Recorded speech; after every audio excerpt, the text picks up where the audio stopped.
श्री गणेशाय नमः। श्री जानकी वल्लभो विजयते। सियावर रामचंद्र की जय। पवन सुत हनुमान की जय। उमापति महादेव की जय। सुनि सुर विनय ठाढ़ि पछताती। भयउ सरोज विपिन हिमराती। देखी देव पुनि कहई निहोरी।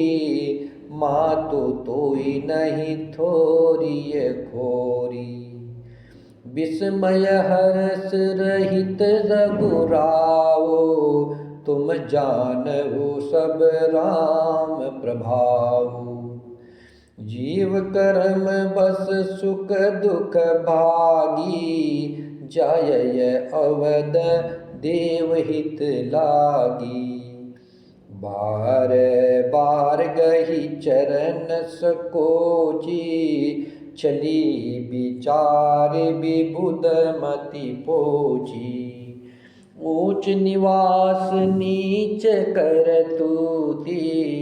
देखी न सकहि पराय विभूति।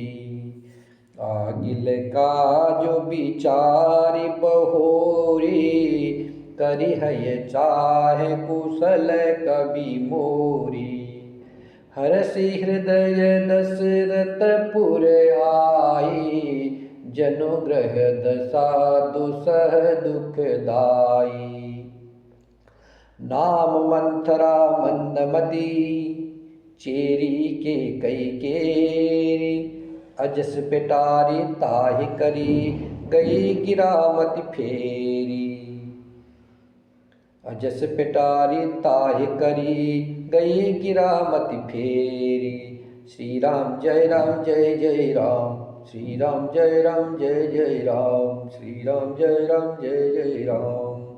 श्री राम जय राम। देवताओं की विनती सुन करके सरस्वती जी खड़ी खड़ी पछता रही है कि हाय मैंने कमल वन के लिए हेमंत ऋतु की रात हुई। हाय मैं कमल वन के लिए हेमंत ऋतु की रात हुई। उन्हें इस प्रकार पछताते देख करके देवता फिर विनय करके कहने लगे, हे माता, इसमें आपको जरा भी दोष नहीं लगेगा। श्री रघुनाथ जी विषाद और हर्ष से रहित है। आप तो श्री राम जी के सब प्रभाव को जानती ही है। जीव अपने कर्मवश ही सुख दुख का भागी होता है। अतएव देवताओं के हित के लिए आप अयोध्या जाइए। बार बार चरण पकड़ करके देवताओं ने सरस्वती जी को संकोच में डाल दिया। तब वह यह विचार करके चली कि देवताओं की बुद्धि ऊंची है। इनका निवास तो ऊंचा है पर इनकी करनी नीची है। यह दूसरे का ऐश्वर्य नहीं देख सकते। परंतु आगे के काम का विचार करके श्री राम जी के बन जाने से राक्षसों का वध होगा, जिससे सारा जगत सुखी हो जाएगा। और चतुर कवि श्री राम जी के वनवास के चरित्रों का वर्णन करने के लिए मेरी चाह मेरी कामना करेंगे। ऐसा विचार करके सरस्वती जी हृदय में हर्षित होकर के दशरथ जी की पूरी अयोध्या में आई। मानो दुसह दुख देने वाली कोई ग्रह दशा आई हो। मंथरा नाम की केकई की एक मंदबुद्धि दासी थी। अयोध्या में सारे लोग प्रभु श्री राम जी की अनुगामी थे। कोई कुचल कर नहीं सकता था कि वो सारे भक्त थे। एक मंथरा थी जो केकई के साथ उसके मायके से आई थी। इसलिए मैया सरस्वती ने केकई को अपयश की पिटारी बना करके उसकी बुद्धि को फेर करके चली गई। देख मथुरा नगर बनावा। मंजुल मंगल बाज बधावा। पूछ शिलोगन काहू छाहो, राम तिलक सुन भाउर ताहो। करय विचार कुबोध सुजाति, होय काजु कवनि विधि राति। देखी लागी मधु कुटिल की राती, जिमि गवत कय लेओ की भांति। भरत मातु पहि गय बिल खानी, कान मनि हसि कह हसि रानी। उतर देयन लेयहु सासो, नारी चरित करि ढारय आशु। हस कहि रानी गाल बड़ तोरे, दीन लखन सिक अस मन मोरे।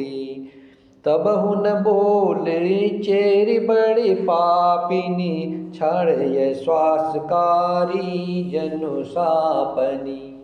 सबय रानी कह कह सिकिना, कुशल राम महिपालु। लखनु भरत रिपुद मनु, सुनि भाकुबरी उरसालु।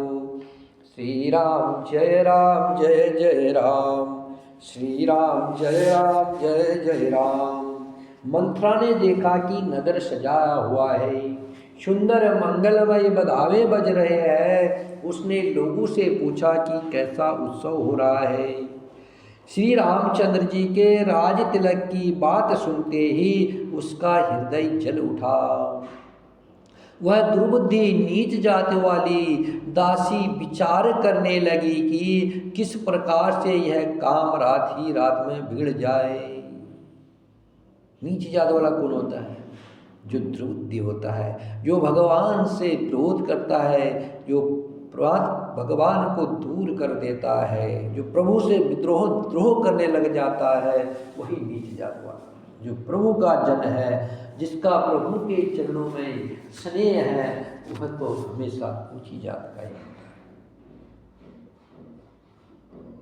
जो प्रभु से विपरीत है वही नीच है, और जो प्रभु के समीप है, जो प्रभु के अनुकूल है, जो प्रभु के नाम में व्रत है, जो प्रभु के प्रेम में लगा रहता है, जो प्रभु के अनुग्रह में रहता है, जो प्रभु का अनुगामी होता है, वही तो भक्त है, वही तो ऊंची जाति वाला है। तो इसलिए यहाँ मंथरा को नीची जाति वाला इसलिए कहा गया है क्योंकि वह साक्षात प्रातपर ब्रह्म श्री राम जी का राज तिलक की बात सुन करके उसका हृदय जल रहा है। और वो दुर्बुद्धि, इसलिए बाबा तुलसी ने उसको नीची जाति वाली कहा है कि जो श्री राम जी की राज तिलक की बात सुनते ही जिसका हृदय जल उठा, क्या तुम उसे ऊंची जात की कहोगे? वो नीची हो सकता है, वो उच्च नहीं हो सकता। ऊंचा तो सबरी मैया है, केवट है, निषाद है, ये विभीषण है, जन्म इनका नीचे जाति, लेकिन ये ऊंची जाति है। क्यों? ये राम के चरणों के अनुगामी है। तो ये मंथरा किस प्रकार विचार करने लगी कि यह काम रात ही रात में बिगड़ जाए, अर्थात राम जी का राज तिलक ना हो, राम जी को राज तिलक ना हो सके। जैसे कोई कुटिल बिल्ली शहद का छत्ता लगा देख करके घात लगाती है कि इसको किस तरह से उखाड़ लूँ, वह उदास होकर के भरत जी की माता केकई के पास गई है। रानी केकई ने हंसकर कहा है, तू उदास क्यों है? मंथरा कुछ उत्तर नहीं देती है, केवल लंबी सांस ले रही है और क्रिया चित्र करके आंसू ढरका रही है। रानी हंसकर कहने लगी कि तेरे बड़े गाल हैं, तू बहुत बढ़ बढ़ कर बोलने वाली है। मेरा मन कहता है कि लक्ष्मण ने तुझे कुछ सीख दी है, दंड दिया है क्या? तब भी वह महापापनी दासी कुछ भी नहीं बोलती है, ऐसी लंबी सांसें छोड़ रही है मानो काली नागिन फुफकार छोड़ रही हो। तब रानी ने डर कर के कहा, अरे कहती क्यों नहीं है? श्री रामचंद्र राजा लक्ष्मण भरत और शत्रुघ्न कुशल से तो है। यह सुनकर के कुबरी मंत्रा के हृदय में बड़ी ही पीड़ा हुई। कत सिकते यह मई को माई, गालू करब के ही कर बलु पाई। राम ही छाड़ी कुशल के ही आजो, जेहि जने सुदेहि जुबराजो।